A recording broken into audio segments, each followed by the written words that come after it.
gonna do today? We're gonna learn and play, sing a song and pray. That's right. God really loves us. God really, really cares about you, me, our families. That's right. God's always right there. Ooh. Let me fix my curls. You've tuned into Callie's world. That's right, boys and girls.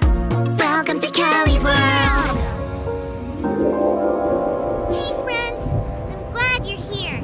There's a big storm outside and... Whoa! Did you hear that? Don't worry. If I lose electricity, my computer is fully charged, so we'll be able to stay together. Wow! That was a big one! I don't mind storms as long as I'm inside and safe, but the dark is a whole other thing. I don't like it that much. How about you? It's just that some things look different in the dark, and not always in a good way. Sometimes in a confusing way, or even a scary way. Oh no! There goes the power.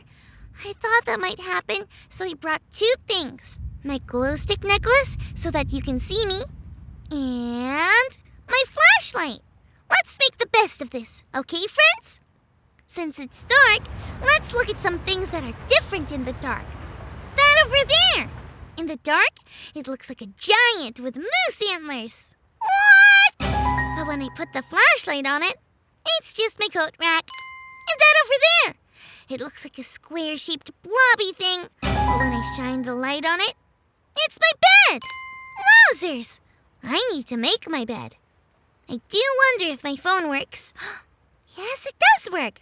Let me call my friend Grace.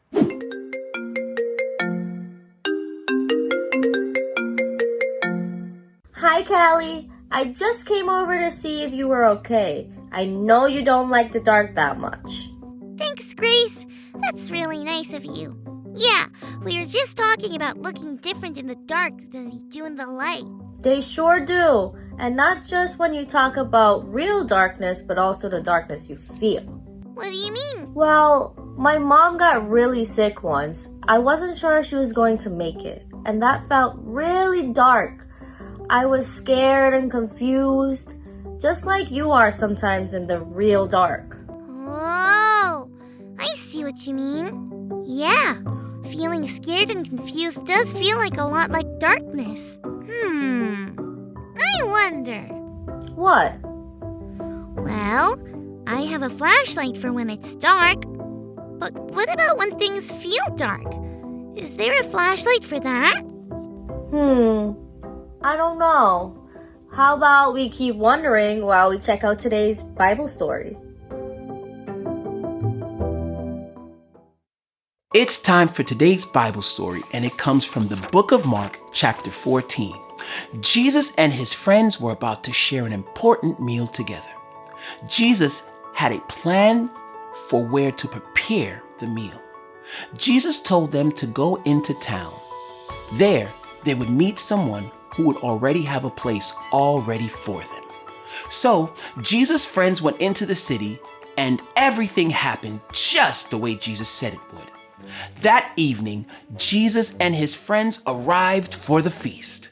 While they were relaxing at the table and eating, Jesus told them that one of them would betray him.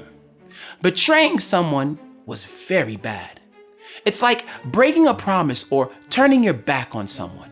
You see, there were people who didn't think that Jesus was God's son or their savior. They thought Jesus was a liar. They wanted to arrest Jesus, and one of Jesus' own friends would help them do it. Jesus didn't leave them with that thought, though. Jesus gave thanks for the meal and shared with his friends. He took the bread and broke it. He said it was like his body because his body was about to be broken for them. He took the wine and poured it out. He said this was like the blood that will be spilled for them. This all can seem pretty dark. But Jesus was giving them this food as a sign of hope. A sign is something that stands for or makes you think of something else. Jesus wanted them to remember when they ate the bread and drank the wine. That stood for the hope and light even in dark places. Even though this was one of the darkest times in Jesus' life, Jesus chose to spend that time with his friends, pointing them towards hope and light.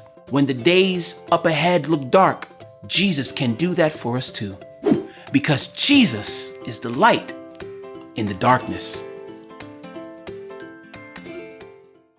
Wowzers! Wowzers! Jesus is like a flashlight for the darkness we can feel. Yeah, I guess he is. That's pretty cool. Actually, that makes sense. Because when my mom was sick, I prayed and prayed and prayed because I was feeling sad, confused, and angry. Each time I prayed, I felt a little better.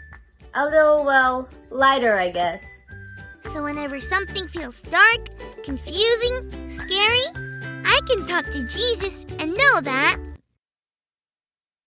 Jesus is the light in the darkness.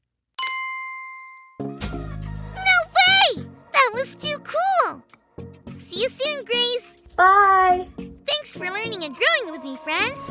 See you next time.